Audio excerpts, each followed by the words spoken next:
The Apocalypse Base accepted a new female survivor to leave a cute impression on men. Fighting zombies in a pink sports bra accidentally destroyed the power supply while everyone was training. She even mistook me for a rival until she actually went into battle and faced a fierce zombie lunging at her. She was completely shocked. She gently pressed her index finger against her cheek, introduced herself with a lively tone. "My name is Juno. I'm a bit slow. You can call me my nickname, Airhead.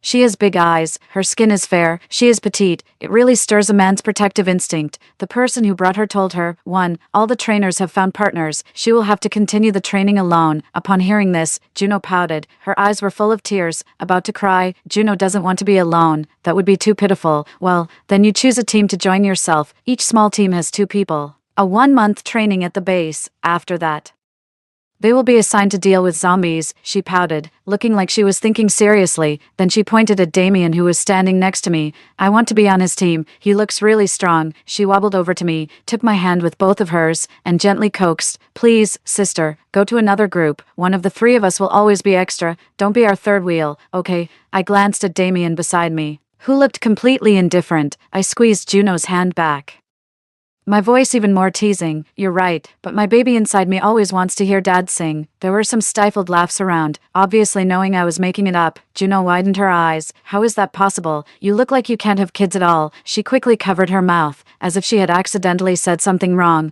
I pulled her hand up to my stomach. "Feel for yourself, maybe the baby will kick you to another planet." My stomach is slightly swollen.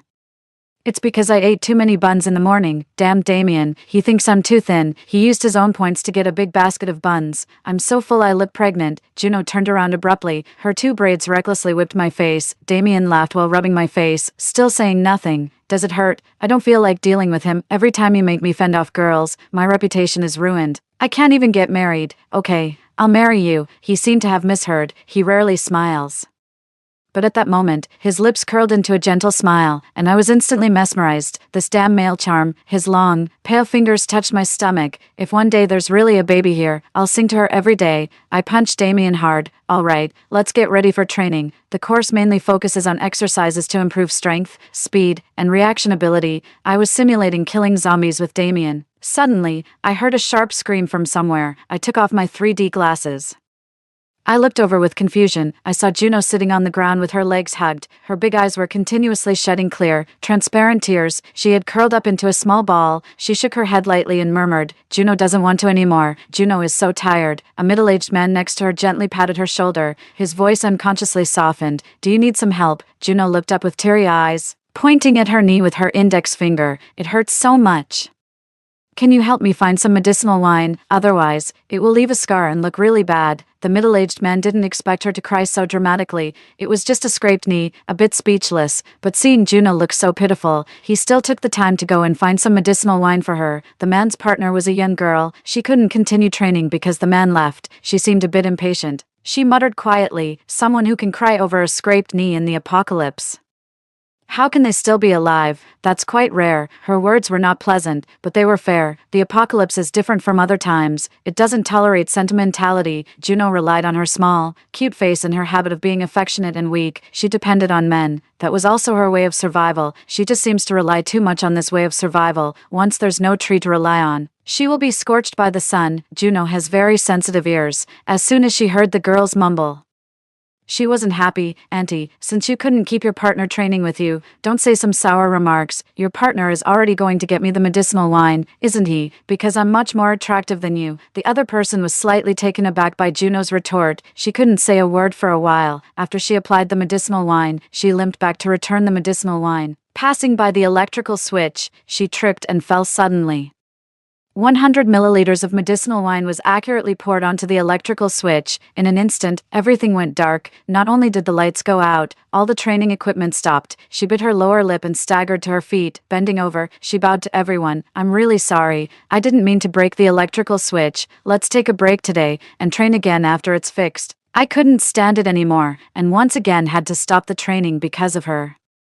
Taking off my 3D glasses, "Do you think rest is a good thing? If you train one day less, you will be in more danger when facing zombies later." The people around were also unhappy. The girl who had just been scolded came over with her hands on her hips. "Exactly, but if you train one more day, I will be weaker than you. We are in the same training room. If I am much weaker than you, wouldn't that be embarrassing?" I was so shocked that my worldview was shaken. I just stood there in shock.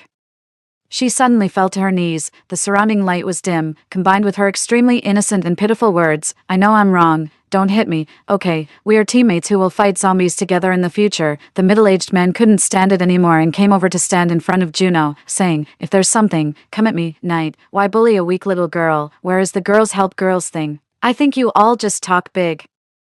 The young girl saw her partner coming again to help Juno. She got so angry she stomped her foot. She ran away. I don't want to argue with them anymore. I turned to leave. Juno suddenly grabbed my leg. She cried very bitterly. It's as if I took her life. I dug up her ancestors' graves. Please, forgive me. I'm willing to do anything. Please don't have a bad impression of Juno. Juno wants to leave a good impression for her sister. Before I could say anything, a manager from the next higher level knocked on the iron door heavily. What's going on? Why is this training room so dark? What happened? The manager arrived. The air became even quieter. Juno's sobs were particularly noticeable. Manager, I'm really sorry. I accidentally broke the circuit breaker, causing everyone to stop training. It's my fault.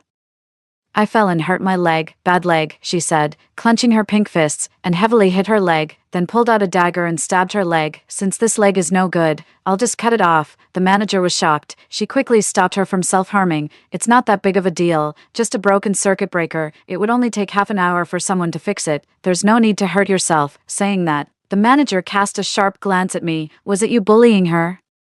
Pushing her to the point of cutting herself with a knife. I was furious and about to open my mouth to explain, but the manager waved her hand. Enough, I don't want to hear about your conflicts or be interested in them. Everyone, go do your own things. Juno looked innocent. Are you not angry? Be broad-minded, and you'll live longer, too. I turned around and slapped her. Before she could react, another slap, then another. She was stunned by my slap, and after a while, she finally said, you actually dared to hit me. I not only want to hit her, but I want to hit her thoroughly. I raised my fist to swing at her face, but Damien tightly grabbed it. Don't worry, she will face the consequences herself. Juno, with her beautiful and cute appearance and her coquettish and cute behavior, immediately attracted a large number of followers. Every time Juno was surrounded by a group of men, she would always look at me with a provocative gaze. Sometimes I passed by. She would quietly say, one day, Damien will also fall at my feet. I am busy with training every day. I don't have time to argue with people like her. I have already foreseen her fate. The weak, on a battlefield full of zombies, have only one path, death. The manager called me and Damien aside. After this period of training, your team has the best performance. You are about to go into real combat. Prepare yourselves. If you get a good grade, you can be promoted to the next level, and you will be higher than me in rank.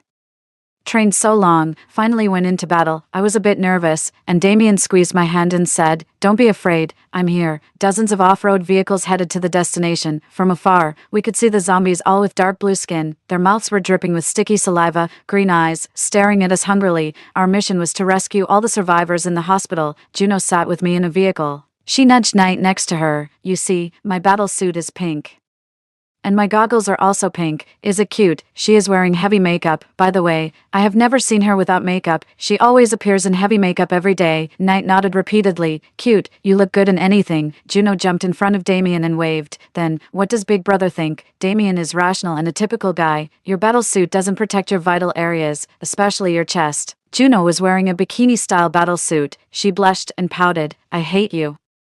Why are you looking there? I closed my eyes and rested. I completely ignored her presence. Suddenly, I felt a void at my waist. The dagger I spent 10,000 spirit stones to obtain was taken by Juno. She looked full of excitement. She marveled at the dagger. So sharp, so beautiful. It looks very valuable. Give it back to me. No way, no way. What's wrong with letting me try it? Haven't you noticed? This dagger goes really well with my armor. She said that while making some exaggerated combat moves. I grabbed her wrist with one hand. She turned pale from the pain. Her hand lost strength. The dagger fell. I cut it accurately. I coldly reminded her, don't let your blood get on me when you get bitten by zombies. Hey, are you wishing me to die? She raised her hand to push me. Damien quickly stood between me and her, looking down at her. That look was filled with deadly intent. Juno was immediately scared. She pulled her neck back. She slinked back to her seat.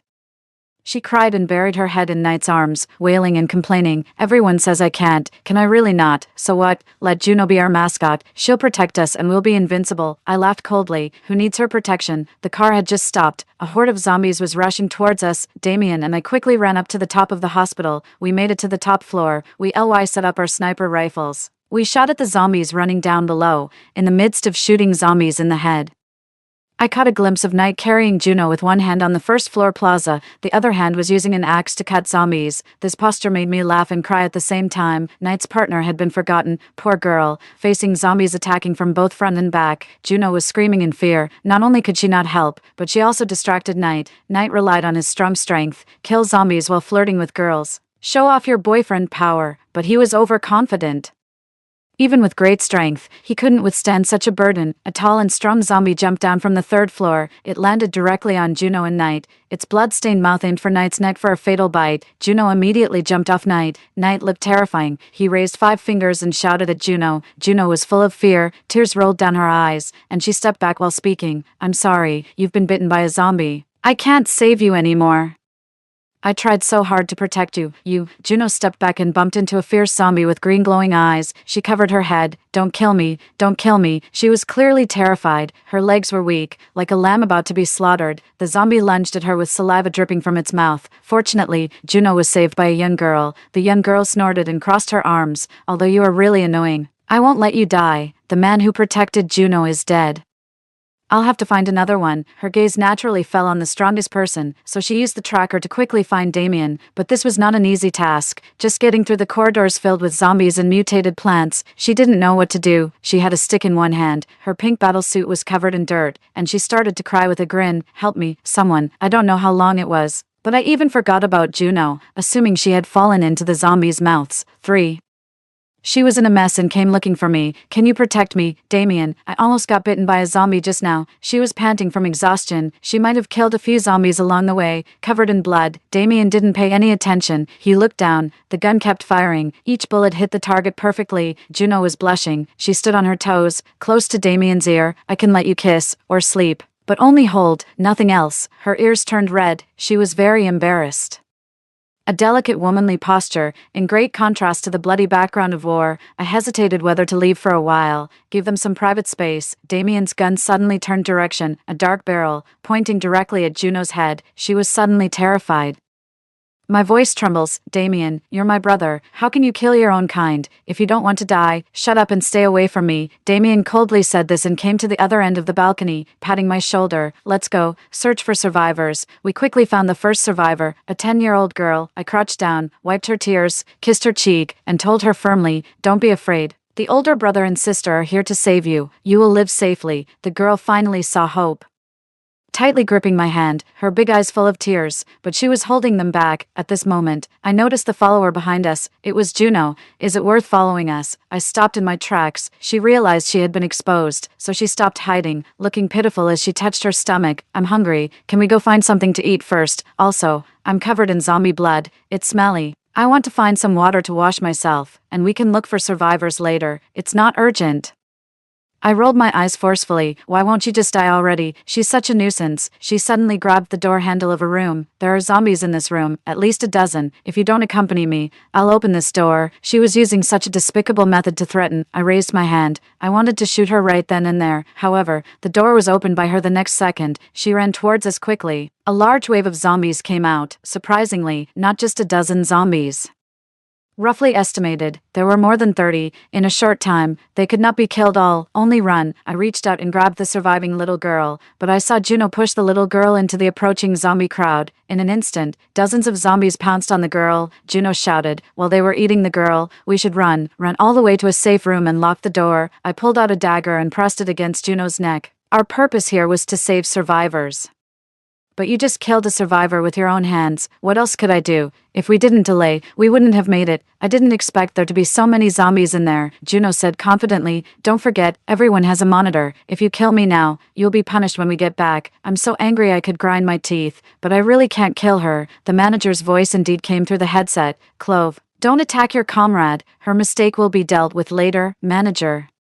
Thank you for speaking up for me. I didn't mean to. I just had to protect myself first." She had teary eyes and spoke in a soft voice, completely unlike the image of her just now forcefully pushing the little girl into the horde of zombies. "Clove," saying that, she also tugged on Damien's sleeve. "Brother, say a few words in my favor, okay?" The manager's voice was cold. "Clove, don't harm her. This is my order." "Did you hear that? It's not allowed to bully someone, okay? I won't touch you today, but don't follow me later." "Who's following you?" "I'm clearly following Brother Damien." As soon as she finished speaking, the dark gun aimed at her again, and Clove instinctively raised her hands. Brother Damien, what are you doing? Kneel down and apologize. Damien didn't say a word, seeing that his finger was about to pull the trigger. His eyes were as cold as ice. He didn't care about being disciplined by the base, his superior combat ability, even without relying on the base.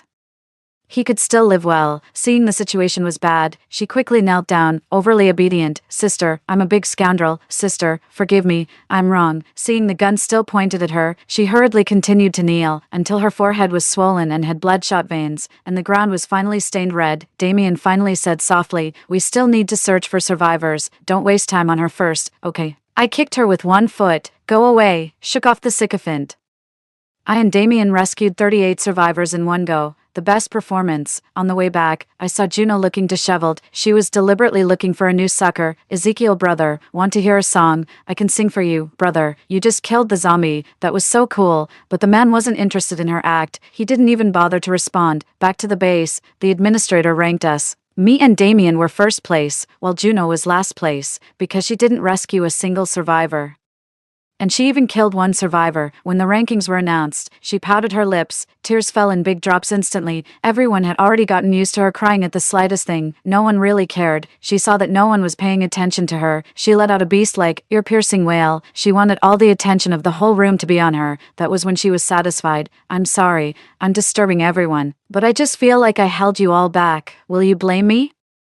The manager scratches his head. Cry, cry, cry. Your crying is about to drive me crazy. The mistake you made this time is unprecedentedly serious. You must be given the harshest punishment. Juno was sent to be the lowest level laborer for 10 months. The laborers in the apocalypse have the hardest and most exhausting work. They eat leftover and spoiled food. They often have to risk their lives to clean up the battlefield. Most of them die within a month due to malnutrition or infection.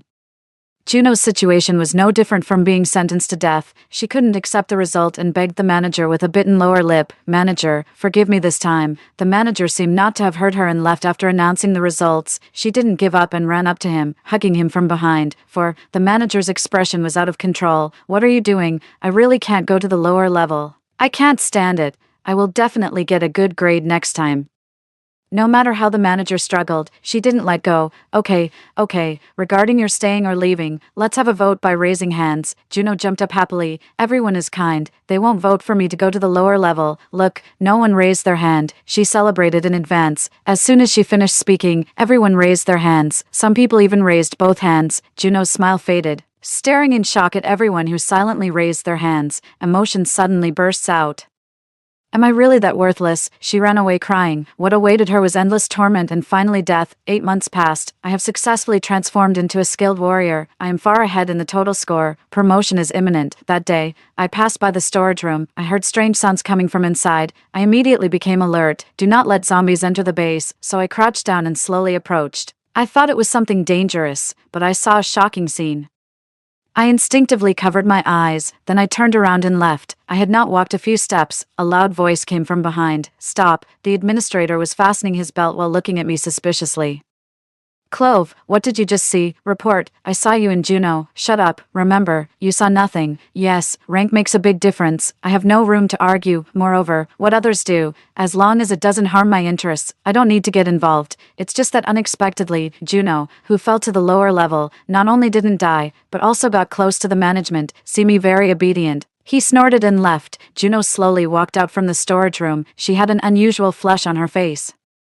Her clothes were wrinkled. When she looked at me, her eyes avoided mine. She grabbed my hand. Clove, I was forced by the manager. I kept a piece of sanctuary for Damien. I found her logic strange. Whether innocent or not, why go to so much trouble to explain to me? Okay, I have to train, and I'm too lazy to talk about your nonsense. She spread her arms to block me, her eyes full of stubbornness. So, are you agreeing to me? What did my dad, agree to with you? I held back the urge to crush her.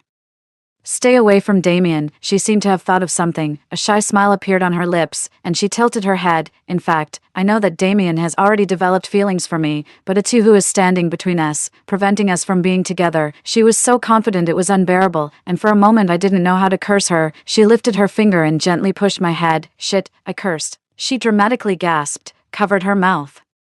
And her eyes widened with the fear of a deer. Big sister, you shouldn't say bad words. My goodness, I was so shocked by her outrageous statement that I rolled on the ground, her mouth opened and closed, still saying something, but I could no longer hear it. My attention was fixed on a small water basin in the corner of the corridor. Without hesitation, I lifted her by the neck with one hand, dragged her to the water basin, directly shoved her head into it, then slowly started counting. 1987. The countdown was over, suddenly pulled her head up, she gasped for air instinctively, not yet having caught my breath. I again shoved her head into the water tub, this went on back and forth 3 or 4 times, she had inhaled a lot of water, coughing wildly, begging desperately for mercy. I'm sorry, have mercy on me. I suddenly threw her onto the ground, don't ever provoke me again, be sensible. The water in the tub had washed away her makeup, exposed large pores and spots, eyes shrank by a circle. There was no eyebrows at all. This is how I look without makeup. I chuckled lightly, disgusted and let go, turned around and left. When I went down the stairs to the 2nd floor, I heard Juno's voice. Administrator, you must help me get even with her. Clove, that scoundrel woman, has bullied me so much I'm not even human anymore. She should be on a video call with the manager. The manager's first reaction was confusion. Who are you? Juno realized her makeup was completely ruined.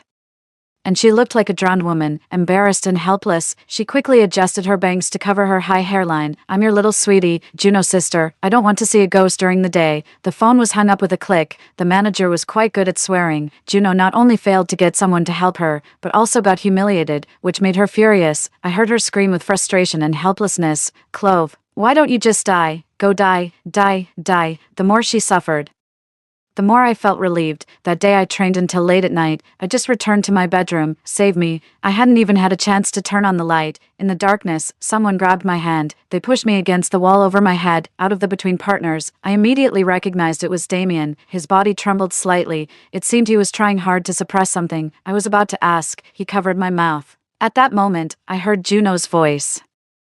She was holding a flashlight and looking around. Damien, are you here? Damien, can you answer me? I'm worried about you. Juno was frustrated, wondering why she had let Damien get away. That medicine powder is hard to find. In such a special time as the apocalypse, it is even more precious. She only has one package of medicine. That's the only chance she has. It must not be wasted. She knows her own strength is not enough. She must rely on a strong man. Damien is not only strong, but also very handsome.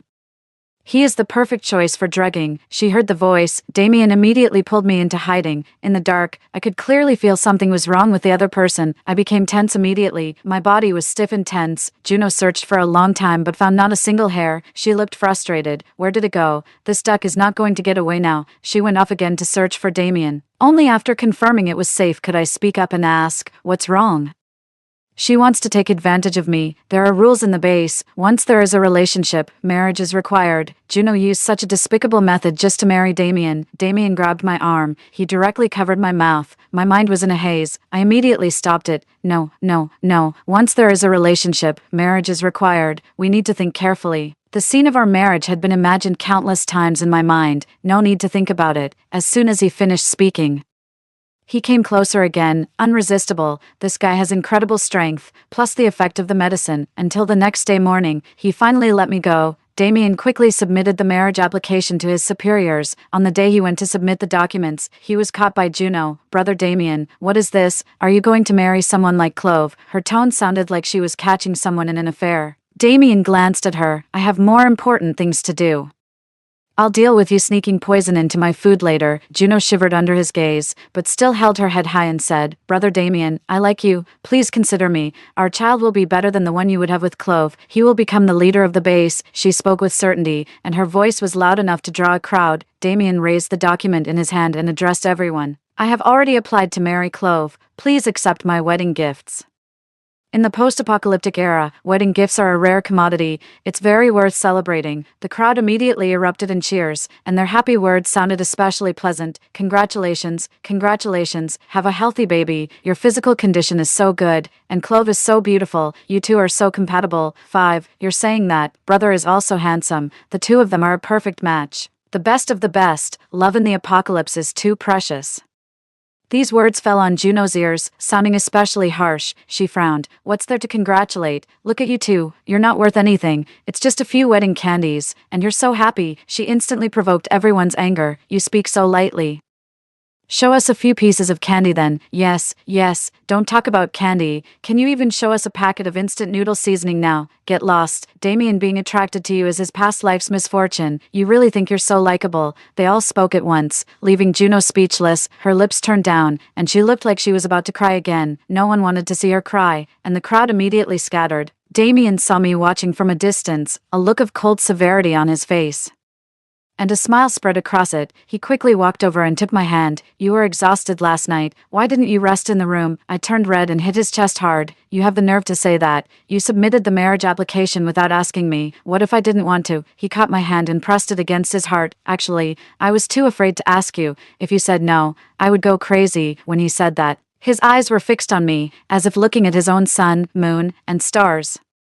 I was stunned by that gaze and nodded without knowing why. I'm willing. The next day, I was getting food in the cafeteria. Sister Clove, don't you feel guilty? A voice sounded behind me. I looked completely confused. You know I like Damien, brother. Why did you flirt with him recklessly? Did you consider his future at all? I kicked her, and she fell onto the chair behind her. The loud noise attracted a crowd who had long been tired of Juno and started to gloat. Is Juno okay? Is her stomach hurting? Should I kick her again to make it worse? Clove did something I wouldn't dare to do. She's really capable. Clove is about to be promoted. It doesn't matter if the manager punishes her. Juno forgot her expression management from the pain, full of malice. I interrupted. If you keep talking, I'll expose your affair with him. She knew that the him I mentioned referred to the administrator. Once the improper relationship in the base is exposed, both she and the administrator will be punished. She restrained herself from spitting out a curse, swallowed her anger, got up silently, shook off the dust on her body, and walked away with one step after another, limping. At this moment, Damien came from the distance with a happy face, and the onlookers laughed ambiguously. Hey, Damien is always expressionless. Why is he smiling like a flower today? He was holding a flower in his hand. Damien put a flower in my hand, didn't dare to look at me directly, and said with a forced smile, "Our marriage has been approved." The onlookers erupted in cheers, making me feel embarrassed. Damien took my hand actively. A girl full of envy said, 3 days later, you'll go on another mission, then you can be promoted to the next level. No more need to take basic missions to gain points, and no more being ordered around by managers. On the day of the mission, Juno was also on the list. She was in charge of cleaning up after the war, and also acting as bait to draw the zombie hordes out. But she didn't come for a long time. We split up to look for Juno, so as not to delay the mission. When I reached the restroom door, I heard Juno speaking in a low voice. Why did you assign me to the bottom-level mission? You always used to find an excuse not to let me go. Do you want me to die in the zombies' mouths? Or do you want your child to be aborted? I was surprised and covered my mouth, listening closely. A voice came through the earpiece. Speak quietly. Don't let anyone find out. According to the base regulations, having a relationship must lead to marriage, and having a child cannot be terminated. If Juno's pregnancy with the manager's child became known, the manager would have to marry Juno, but from his attitude, he didn't seem to want to. Juno sneered. You do something for me if you don't want me to spill it. She didn't say anything else behind, perhaps being cautious. She sent a text message to the administrator. I coughed and appeared. Hurry up. Don't make everyone wait for you. This time's mission was to collect supplies from an abandoned school, to improve efficiency. I and Damien went our separate ways. I kept wondering in my mind what Juno asked the administrator to do. At that moment, a force came from behind and pushed me down from the upper floor without warning, and my rigorous training paid off at that moment. I reacted quickly and grabbed the eaves. My whole body was hanging outside. I had the ability to climb back up, but Juno, who just pushed me, was wildly hitting my fingers. A sharp pain came, and I gritted my teeth and didn't let go. Otherwise, I would fall into the mouths of the zombies below. Juno, you should pull me up. If I really die because of you today, you will also be punished when you go back. She laughed confidently. The manager has broken the listener. Even if I kill you 1,000,000 times here, no one will know. She tilted her head and looked at the height below me, as well as the increasing number of zombies stacked together, about to build a tower and swallow me into their mouths. I closed my eyes and thought, I'm done. I'm going to die here, and no one will even know how I died. The 5 fingers clinging to the eaves were already swollen and red. The pain was unbearable, and I couldn't hold on any longer. Juno burst out in victory. I won. No one will stop me from being with Damien anymore. Her smile was about to reach her ears. Go and die quietly. The last finger could no longer hold. At the critical moment, Damien appeared. He grabbed me with one arm. The other arm pushed Juno down without hesitation. I held back the urge to cry and slowly pulled myself up along with Damien's movement. Help, I heard Juno's voice. She hadn't been pushed all the way down, and now both of us had 5 fingers firmly gripping the eaves. The situation suddenly turned around. It was now her who was about to fall. She looked at me with tearful eyes, begging for help. Clove, I know I was wrong. I'll never argue with you again. Please save me once. I don't want to die. She looked urgently at Damien. I was a frog trying to eat a swan. I'll never do it again. Pull me up, okay? She didn't have the strength. Even if no one was stepping on her fingers, she wouldn't be able to climb back up. She was now on the verge of falling. You can only turn to us for help. You just said that the manager has destroyed the listening equipment, even if you die a million times here. No one will know that it's related to me. I use her own words to destroy her heart. She cried and shook her head desperately. I know I'm wrong. I'm really bad. How could I be so cruel? I beg you to let me go. I won't do it again. Save my life. My boots stepped on her pale fingers. She screamed in pain and begged for mercy and agony. Help. If you can hold on for 10 seconds without falling off, I'll save you. 10, 9, 8, 7. She persisted with great effort, her body trembling violently as it was about to give out. She was about to count to 1. I deliberately slowed down. 2. She gritted her teeth. Hurry up and count to 1. Don't slow down. I kept smiling, but I didn't count to 1. I never intended to save her. She was extremely anxious. Damien, you should remind Clove that it's okay to count to 1 now. I've held on for 10 seconds. Hurry and save me. Damien ignored him. He knew I couldn't stand even a grain of sand in my eyes, and I would take revenge if I had a grudge, so the way he looked at Juno was like looking at a dead person. A wind with a scent of blood blew by. The air was silent for a moment. Juno suddenly understood. She laughed, with a sorrowful face. You never intended to save me. 6. Tears silently rolled down her eyes. She looked at peace, accepting her inevitable fate. The next second, she let go. She fell into the crowd of zombies, instantly bloody and mangled. Damien and I returned to the base, exposed the affair and secret collusion between the administrator and Juno, almost caused the base to lose a potential star like me. The higher-ups were furious. The administrator was dealt with. The administrator was punished to become a lab rat in the research department, injected with various hormones for study. Damien and I smoothly advanced to the next level. Damien, due to his outstanding talent, gained recognition and was promoted another level within a few days. On the day of the wedding, Damien and I smiled at each other. We know that we have a bright future. Story 2. 10 days after the zombie virus outbreak, I was finally tormented to death by my insane mother-in-law, worthless husband, and his beloved ex. After being reborn, I stocked up on supplies and watched them destroy each other. One bang, a loud explosion jolted me awake in my bed. In bed, to my surprise, I found myself unharmed. Wasn't this the zombie virus outbreak? When we ran out of supplies, my crazy mother-in-law, worthless husband, and his ex had eaten me. I rolled out of bed and looked out the window. It was just 2 cars that had collided. Had I traveled back to before the disaster struck?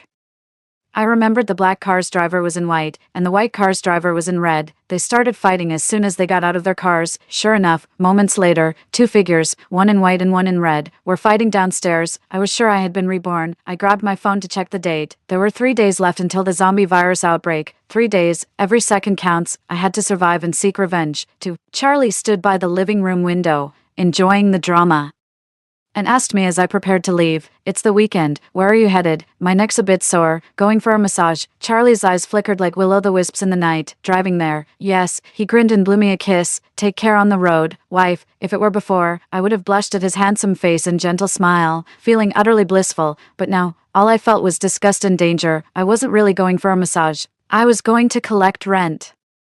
I had long noticed Charlie monitoring my financial status, but I thought little of it since we were married. No, I needed a lot of money to stock supplies, and using the bank account would alert him. I couldn't let him sense anything was amiss. Rent from my properties and shops was due every 5 years, and it was time to collect. Even half of the collected rent would suffice to build a safe house and stock up on supplies. Once out of the elevator, the signal on my phone improved, and I heard Charlie's voice from my phone. "Renee, she's out for a massage. According to her habits, she won't be back the entire day. Why don't you come over to my place?" "What, your place? That's my house. You're just a freeloader who couldn't even afford the down payment." Furious, I gritted my teeth, got into the car, and listened to the activity on the other end of the phone. I had hidden my second phone in the bedroom closet to eavesdrop on Charlie, but I was uneasy.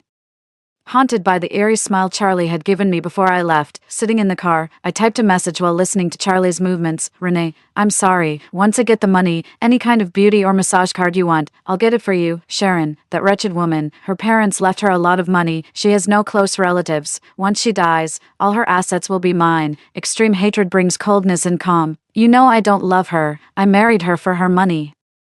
I only want to marry you. You're like a princess, and I want to give you the best material life. I've loved you since I was 16. I've loved you for 10 years, and I've never changed. Renee came from a poor family. Despite her stunning appearance and a constant stream of wealthy suitors, how come she can't even afford a beauty membership now? After I finished editing the message, I sent it to the tenants group. Pay your rent in cash within 3 days and get a 1% discount on 5 years' rent. The message caused an uproar in the group. 1%. I'm going to withdraw money right now. Rich lady, I'm hungry. Feed me. Get lost. The rich lady upstairs is mine. My six-pack is ready. When will Miss Rich Lady come and take care of me? The messages in the group made me laugh. Just as I was starting my car, I heard Charlie say, "Not only will I inherit her fortune, but I'm also the beneficiary of her insurance." Renee, the day we met again, I bought her a personal accident insurance policy and tampered with her car brakes. She'll probably hit the road to the underworld in her car in a few days. Haha. I was horrified, immediately turned off the engine, and remembered Charlie's laugh, which sent shivers down my spine. Indeed, after love dies, a woman becomes incredibly sharp. Charlie's arrogant laughter resounded from my phone. Haha. The timeline is so long. The police won't find out. Renee, we have billions waiting for us to spend. Renee, I love you. I love you. It turns out that even without an apocalypse, I would end up dead at the hands of that despicable couple, Charlie and Renee. I resisted the urge to rush back and kill Charlie, hailed a taxi, bought a suitcase, and then went to collect rent. My tenants are quite low maintenance. Every time I finished with one, I hinted that they should stock up on food and drinks. Halfway through, I remembered I had a large flat that was lying vacant, which might serve as a safe house. It was a large flat on the 7th floor, the top floor, spanning 300 square meters, enough space to store supplies. Although not as tall as other buildings with dozens of floors, it was still the highest structure around. It was detached from other buildings, with a solid structure and foundation. The elevator was private for each flat, and the fire escape doors were bulletproof and fireproof, offering a high level of security. I decided to buy a strong lock later to secure the fire escape, creating the first barrier. I stopped collecting rent and went to a renovation company. When Renee entered my house, I was directing the workers to reinforce the burglar bars and replace the windows with one-way bulletproof glass. Oh, and change the door to the thickest, heaviest, and most durable one, the kind that even a Gatling gun can't penetrate. The worker wiped his sweat and asked, "Miss, are you trying to build a prison?" I put on a pitiful face. "I'm getting a divorce from my husband, and I fear he might come after me. There's too much news about husbands killing their wives. I'm really scared. Sir, I'll pay you extra. Please complete the work as soon as possible, otherwise, I have nowhere else to go."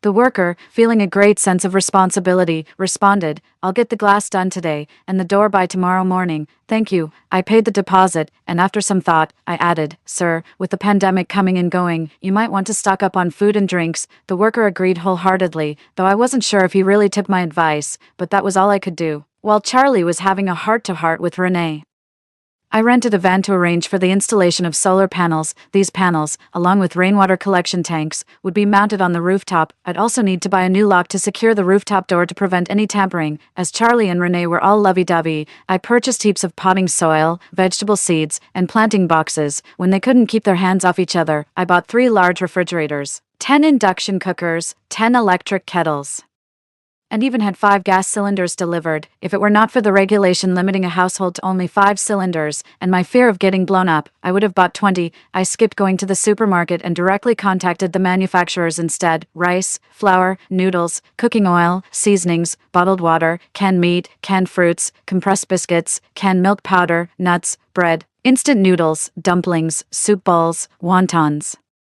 and rice dumplings. I bought dozens of boxes of each. Of course, I didn't forget my favorite hot pot base. I planned to eat hot pot every day, while Charlie and his company wouldn't even get a taste of it. As I made these purchases, I wasn't calculating the cost, but the load-bearing capacity of the building. If I weren't afraid of living too low and having to hear the terrifying sounds of zombies every day, I would have rented a huge warehouse where load-bearing wouldn't be an issue.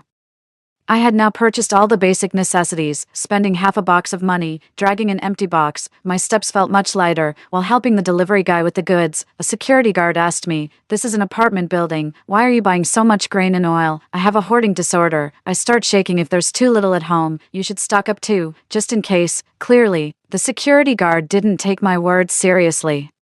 Musing that it seems nobody is considered modern without some psychological issues these days, right? You live in building 3, floor 7, right? My heart skipped a beat, instinctively not wanting to share my real information with the security guard, but lying would only cause more trouble, as he could find out anyway. I nodded and headed upstairs full of unease. At night, after the windows were secured, property management wouldn't allow the installation of solar panels privately. So I arranged for the contractor to come and install everything on the rooftop the day before the apocalypse was due to ensure it was fully equipped. When I opened the door, I caught a flash of disappointment in Charlie's eyes. Renee had already left, and I casually greeted Charlie and went to take a shower. I decided not to sleep in the bedroom that night, feeling nauseated at the thought of the bed after hearing those two all afternoon. However, I still went into the room to hide a pinhole camera in a concealed spot. I also placed cameras in the living room, bathroom, kitchen, second bedroom, and balcony. The apocalypse might be dull, but these would provide some entertainment. Unfortunately, the cameras depended on the internet, which would be cut off 7 days after the zombie outbreak started. 7 days would be enough for a few rounds of dog-eat-dog. Tonight I have work, so I'll sleep in the second bedroom to avoid disturbing your rest. He seemed relieved, probably fearing that I would force myself on him. Gross, what a sleazy man. Then I thought about Renee, who couldn't even afford a beauty card, so I made a call to have someone investigate her. After Charlie went to bed, I quietly got up to check the food supplies at home. The grains were almost gone, and the fridge only contained half a pound of old-fashioned sponge cake and 2 packs of rice noodles that I had bought. As expected, if I didn't buy them, Charlie wouldn't buy a single grain. Luckily, Charlie was both lazy and cunning, therefore, I didn't have to worry about him stocking up on supplies before the disaster struck. As soon as dawn broke, I was up and out the door. After collecting rent for half the day, I continued with my shopping, medications, including anti-diarrhea pills, fever reducers, cold medicine, painkillers, melatonin, various vitamins, alcohol, bandages, and more, household items, toilet paper, sanitary pads, shampoo, soap, face wash, laundry detergent, toothpaste, and toothbrushes. Given the scarcity of water in the apocalypse, I decided to skip on conditioner and shower gel. I also picked up a few cotton quilts, wool blankets, cotton pajamas, several thick military coats, and snow boots, without heating in the winter. These items are essential to avoid freezing to death. Electronics, 2 laptops, 2 smartphones, 2 tablets, 2 Kindles, 10 earphones, 5 over-ear headphones, 10 power banks, and 50 large-capacity USB drives filled with various movies, TV shows, ebooks, and music, plus a bunch of plugs and cables, my favorite snacks, chocolate, fries, chips, spicy strips, candies, and fruit preserves. Along with 10 cases of yogurt drinks, I also bought an exceptionally comfortable mattress and sofa. Planning to live out my days happily as a lazybones. Even if I can only live one more year, I want to live it joyfully. While I was halfway through shopping, Charlie called me. I told him I was on a trip and wouldn't pick up any more of his calls. I don't have time to waste on that jerk during my shopping spree. On the last day, I stocked up on fruits, vegetables, pork, fish, chicken, and some seafood to fill the fridge. I also installed solar panels. I locked all the doors, planted vegetables in the grow boxes, and quietly waited for nightfall. After much thought, I posted an anonymous message online: "Stock up on food and water today and don't go out tomorrow. Remember, do not go out." That's all I could do. In my past life, I had invited Renee over when the zombie outbreak occurred, and she ended up stuck at my place. This time, Renee was already at my home, looking serious, discussing with Charlie what was wrong with me. I was eating spicy seafood hot pot, watching the big screen. The two of them were sitting together on the living room sofa. Could she have found out? Charlie scoffed. She's so dumb, and we've been so secretive. How could she possibly find out? So, what's up with her? She's been crazy for more than a day or two now. Renee, let's stop talking about her. It's good she's out traveling. We get to spend a few days together. As they spoke, they snuggled up again. It was a sight for sore eyes. Renee was truly school beauty, flawless from head to toe.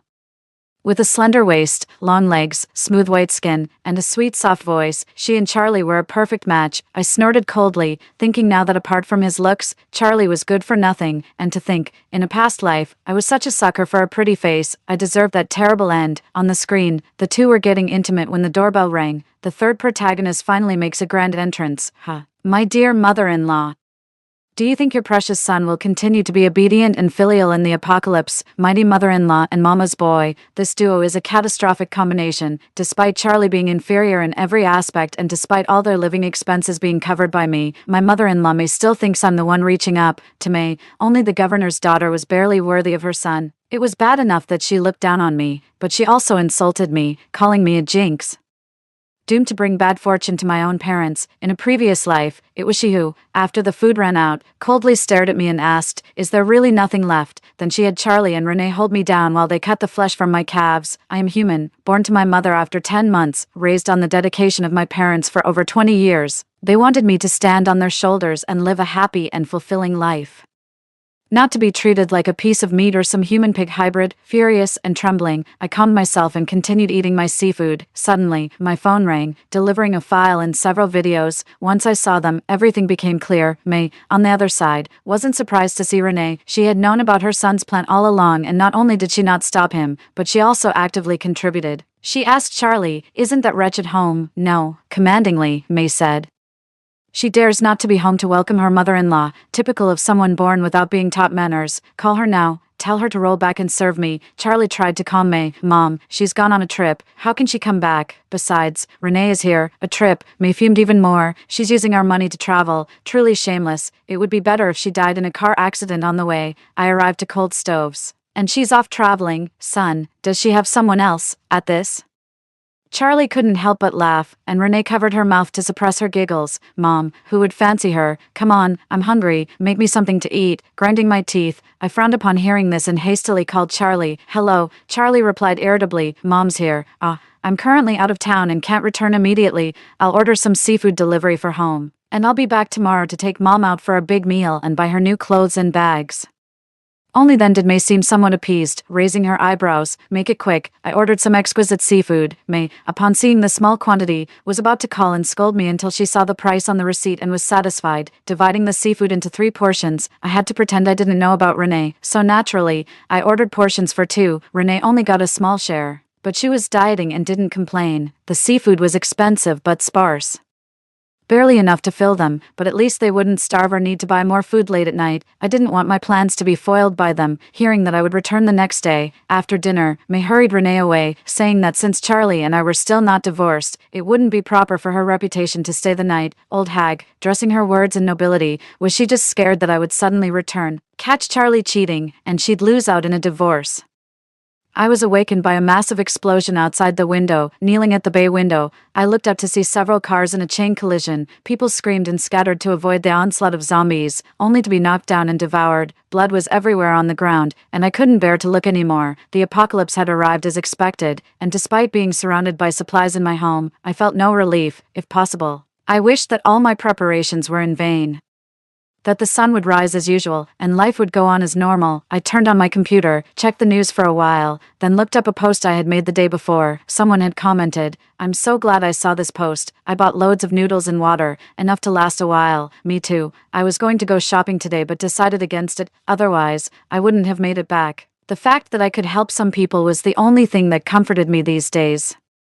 It's just a shame that Renee, unlike in my previous life, wasn't stuck at my place when the apocalypse hit. I threw myself on the sofa, clutching a cake, and turned on the TV. Just then, I heard a knock on the door. Instinctively, I stood up, but no, the knocking came from the TV screen. Charlie peered through the peephole before he opened the door. It was Renee, disheveled, saying that zombies were all around her neighborhood and she was scared to be alone. The 3 of them were so frightened by the chaos outside that they were momentarily stunned. After a pause, Renee asked Charlie, "Brother, do we have enough food at home?" Charlie rushed into the kitchen, only to find no rice or flour left. The sight of the empty fridge brought even more despair. He cursed loudly. "Sharon, this useless thing, didn't even bother to restock our supplies. Is she trying to kill us? Damn fool." Charlie hugged Renee. "She eats like a pig on normal days.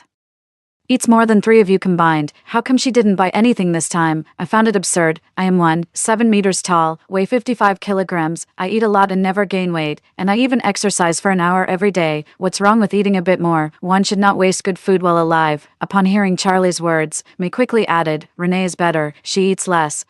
I laughed out loud at this comment. Was my evil mother-in-law starting her antics? By noon, May picked up 2 bags of rice noodles, winked at Charlie, and said, "Since Renee eats so little, some bread will be enough for her." With that, May went into the kitchen to cook the rice noodles. Charlie looked at his mother, then at Renee, and didn't utter a word. This time, Renee was the one left out. She thought she had escaped to safety. But in the face of disaster, love was utterly useless. My wontons were ready, poured into the seaweed and shrimp soup I had prepared earlier. I devoured half a bowl in one go, sweating profusely from the heat. It was bliss. Charlie and May thoroughly enjoyed their rice noodles, while Renee sat alone in the bedroom, nibbling on dry bread. After finishing his meal, Charlie hesitated at the door before daring to enter. Then feigned concern. "Renee, are you hungry?" unexpectedly. Renee did not complain or make a fuss but just hugged Charlie and wept silently. "Brother, of course, I'm hungry. With limited food at home, I'd rather starve myself than see you and Aunt suffer. But brother, we're running out of food, and we must go out to find some." I couldn't help but give a thumbs up, marveling, is this what top-notch manipulation looks like, knowing exactly how to play on people's emotions? Charlie, clueless and fearful about finding supplies, said, "But where do we even look? You see, there are monsters outside. If you get bitten, they'll devour your innards and turn you into one of them." Renee remained silent. During dinner, Renee couldn't even have some bread because Charlie casually mentioned, "Renee hardly eats dinner." May quickly put away all the egg cakes, fearing Renee might eat more than her share. 3 days passed, and Renee had only eaten a small egg cake. So hungry she was seeing stars and could barely walk straight. Renee was not one to take things lying down. I had been waiting for her to strike back, and indeed, she took Charlie into the room. They whispered together, plotting something unknown. Suddenly, Charlie stood up with a start. "No, this is murder. The zombies outside are killing people, too. Does anyone care about that? If this crisis ends, the police won't let us off. The crisis won't end soon. If we don't find new food, we won't last a week." Convinced by Renee, she changed into a sexy low-cut dress and handed a fruit knife to Charlie. They peeped through the peephole to ensure it was safe outside, then opened the door and left. What were they planning? To venture downstairs in search of food? Impossible. At this time in my previous life, the neighborhood was swarming with zombies, and the nearest convenience store was 200 meters away. If they weren't heading to the convenience store, were they planning to rob someone? I remember the neighbor downstairs, a solitary geek who always stocked up on instant noodles, chips, and cola, but in these apocalyptic times, everyone is extremely wary of strangers. The geek might be reclusive, but he's not foolish enough to open his door willingly. Using seduction, I watched the screen with a heavy heart, silently praying that the neighbor downstairs would be safe. My prayers were in vain. Less than 20 minutes later, they returned covered in blood. Carrying 2 large boxes back, Renee, always cautious, took the boxes into the bedroom. Hearing the commotion, May came over and saw the boxes filled with various instant noodles, self-heating hot pots, self-heating rice, chips, shrimp snacks, cola, and beer. She was stunned for a few seconds, then more excited than if she had found gold. "Where did you get all this?" "Renee led me to get it," Charlie replied happily, hugging and kissing Renee several times. May immediately praised Renee for her bravery and wisdom, holding her hand affectionately as if Renee were her own daughter, completely forgetting how she had treated Renee these past few days. Renee, ever unassuming, said, "Aunt, I'd like some egg cakes now. Could you get me some?" May was more than willing, and with a cheerful exclamation, she went back to her room to fetch them. Renee followed May, and after she entered, Renee sneered coldly. After shutting the door and locking May inside the room, she began frantically pounding on the door. "Renee, what are you doing? Open the door now. Charlie, come save me." Charlie rushed over and asked Renee, "What are you trying to do? In these apocalyptic times, I can lure men to open doors and you can overpower them. But what about Aunt May? If she were a wise and selfless elderly person, she wouldn't be a burden to the youth. Instead, she would sacrifice herself to give us a better chance to survive. Aunt May doesn't understand this. We need to teach her to be sensible." Renee explained. "Renee, don't be insane. Open the door. We have enough food for all 3 of us." Charlie pleaded. "There's a lot of food." "Yes, but how long will it last? A week? 10 days? Brother, we need to strive to survive until this zombie crisis is over. We still need to settle scores with that scoundrel Sharon, and we still want to get married." Charlie paused in his attempt to snatch the keys. Marrying Renee had been his unwavering dream for 10 years. Renee embraced Charlie, her voice gentle and seductive, like a siren's call. "Brother, we are meant to be together for life." Events began unfolding beyond my expectations. In less than half an hour, May went from being in control of the food to becoming a prisoner, and Renee, once marginalized, became the undisputed leader. Her relationship with Charlie rapidly intensified.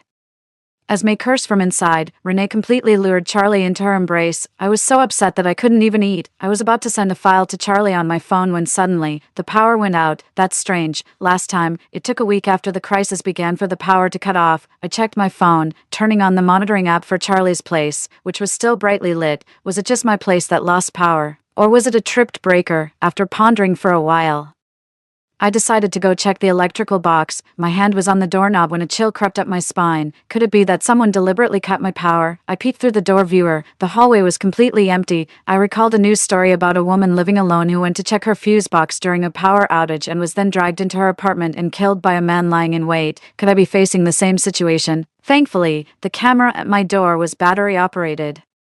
When I checked the footage, I indeed saw a person hiding in the corner, dressed in plain clothes, holding a bloody axe, just waiting for me to come out and then chop off my head. Given the circumstances, robbery was unlikely. They must be after the stash of food in my apartment. Who could it be? A neighbor? Impossible, as the elevator required individual keycards and I had locked the fire escape, making it inaccessible to my neighbors. It had to be the security guard.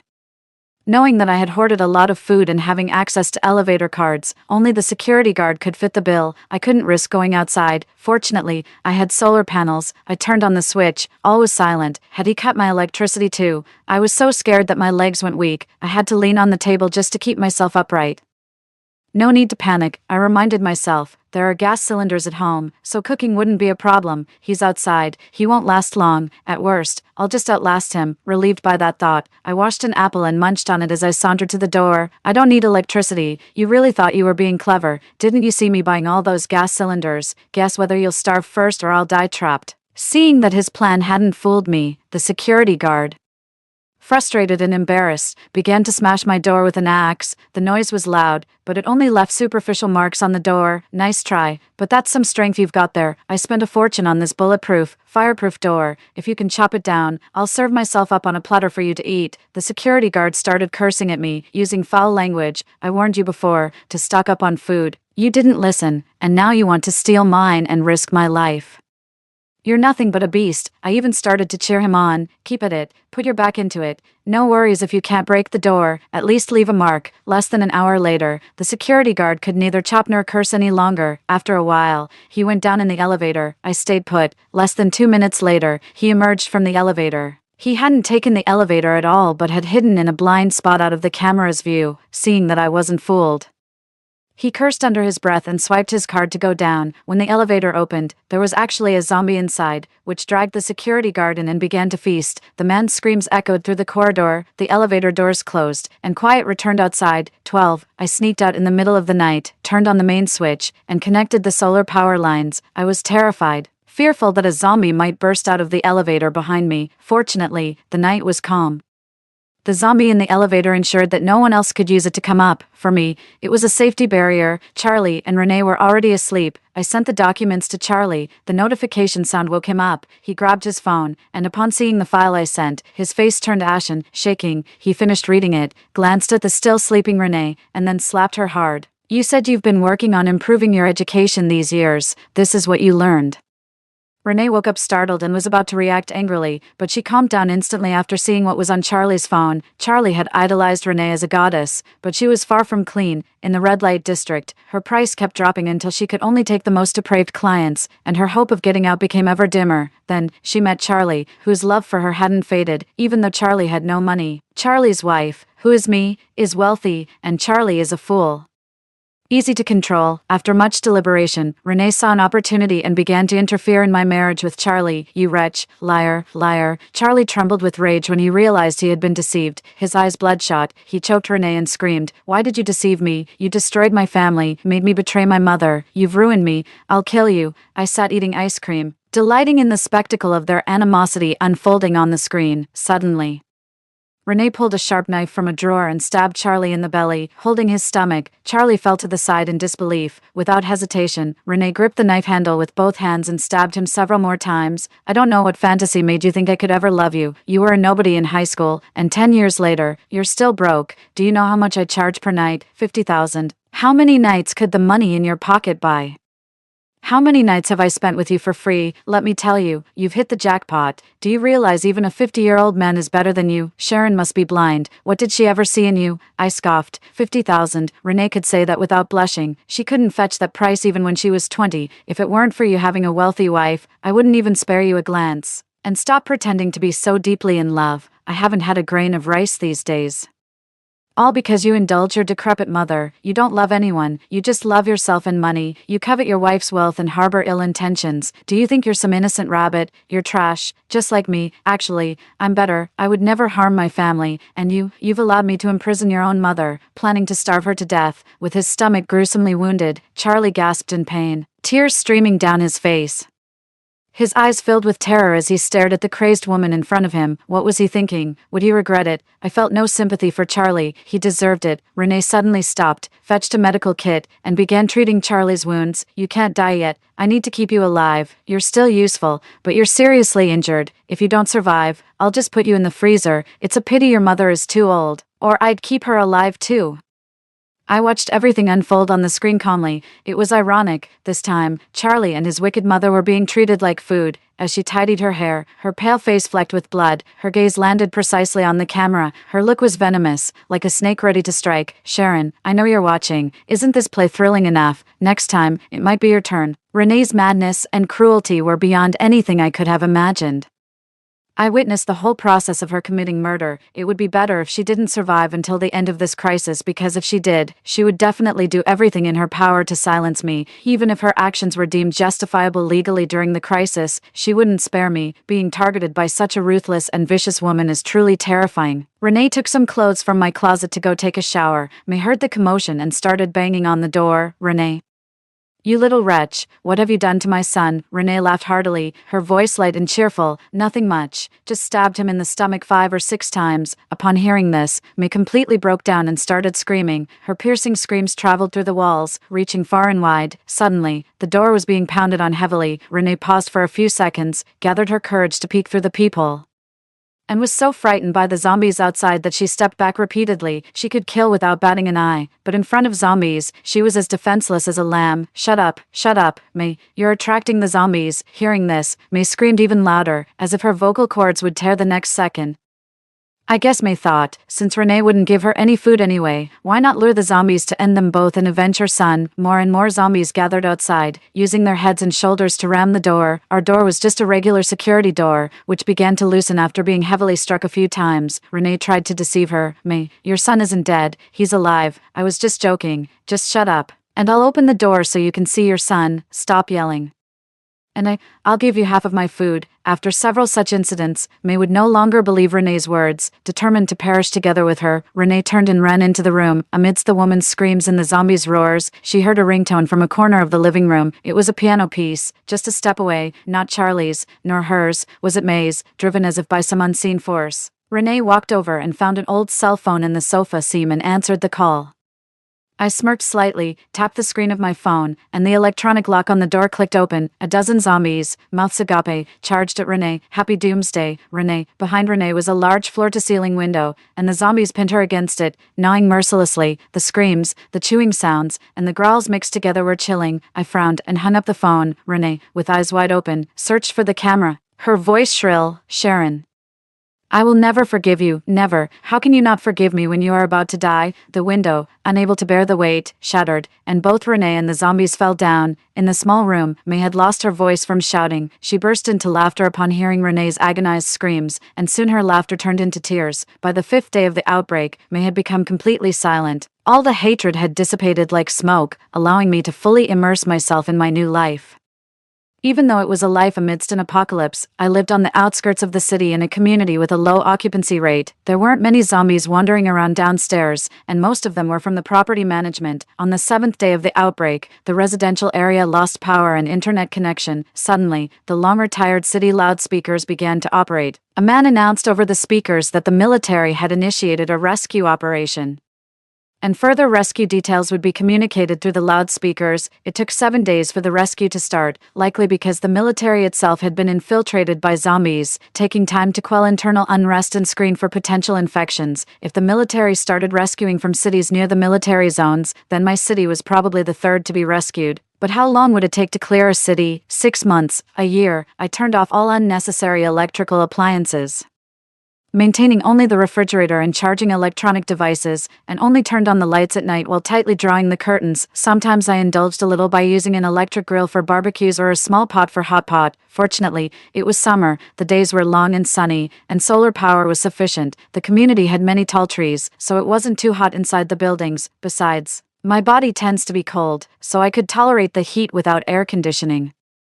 On the 10th day, the water supply was cut off. After that, I realized my daily water usage was excessively high. I started to cut down on water use. Since meals and drinking couldn't be reduced, I had to cut down on cleaning. Living alone, I could wear fewer clothes, but during the summer, it wasn't feasible to go many days without bathing or washing clothes. My stored water might not be enough. Then there was the issue of garbage disposal. Keeping it at home could breed flies and insects. Throwing it in the corridor would smell bad. Discarding it downstairs could attract unwanted attention and danger. Burning it might produce smoke and toxic gases, exposing my location. When the city's normal operations halted, my life sank into a quagmire. All I could do was pray for the military to rescue us quickly. On the 30th day, unable to stand the trash at home any longer, I became a nightly garbage thrower, tossing it downstairs. Seeing me do this, some neighbors also started throwing their trash outside. I was delighted to discover there were still survivors in the building. On the 67th day, I suddenly noticed that the neighbors seemed to have stopped throwing their trash. On the 85th day, while I was cooking a small hot pot, I heard a distant thud. I stood by the window for a long time, trying to figure out what had happened. The next day, the crackling loudspeakers finally cleared up my confusion. It turned out the military had begun using missiles to eliminate zombies. Since zombies have particularly acute hearing, the military would use drones and helicopters to lure them to a designated area and then use missiles to eliminate most of them before troops moved in to clear any remaining zombies in the city, to preserve the city's infrastructure as much as possible. The blasts were set in remote suburban areas, therefore, the military would first enter these areas to evacuate the people. I was expected to receive rescue in half a month since I was located in the suburbs. On the 100th day, the loudspeaker sounded again, instructing us to hang bright fabric in visible places to help the military identify our locations. I was overjoyed. I tore off the bedsheet and hung it outside the window before starting to pack my backpack. Several households in the adjacent building had also hung brightly colored bedsheets out. I thought the rescue would come in a few days. But after waiting for 10 days with no sign of rescue and the loudspeakers going silent, I was losing hope. On the 112th day, while brushing my teeth by the window, I inadvertently saw a person sitting on the windowsill of the 7th floor in the building next to mine. He was emaciated, with a deathly pale face and lifeless eyes, listlessly swinging his legs. I wanted to open the window, but found it stuck. No. Hold on, rescue must be coming soon, I thought desperately. Suddenly, without any warning, the man leaned forward and fell like a leaf returning to its roots. Just then, I heard the sound of a vehicle. An armored vehicle approached from a distance, beginning the rescue operation in my neighborhood. A team of 7 fully armed soldiers rushed into the building, their silenced guns firing continuously as they cleared the zombies and made their way upstairs. I cracked the door open slightly and heard someone banging on the fire escape. I hurried to open it. It had been a long time since I had faced another living person. The leading officer, dressed in black with a black helmet, had eyes filled with determination. He told me to stay still and scanned me with a device. His voice was gentle yet powerful. Please, follow me. With tears in my eyes, I shouldered my backpack and obediently followed them. Am I the only one left in this building? I asked. Yes, you are very lucky and remarkable, he replied. I thought of the man who had jumped and secretly wiped away tears. If only he had held on for half a minute more. The lead officer received a message from other squads. They had completed the rescue with only 6 survivors from 3 buildings. Suddenly, below, a fight broke out between 2 figures, one in white and one in red. To my horror, it was Renee. Her face was ghastly pale, her cheeks hollow, and her usually large eyes looked as if they were about to pop out, with just tiny black pupils visible. Her body was covered in horrific bite marks. She opened her mouth wide and lunged at me. Renee had indeed come to seek her revenge. The officer pulled me into his embrace and said, "Cover your ears." He drew his pistol, pressing the muzzle against Renee's forehead, and fired. His movements were so quick that I hadn't even raised my hands when Renee fell backwards. Do you know her? The officer joked, holstering his pistol and releasing his hold on my shoulder. Get on the vehicle. Congratulations, you are saved.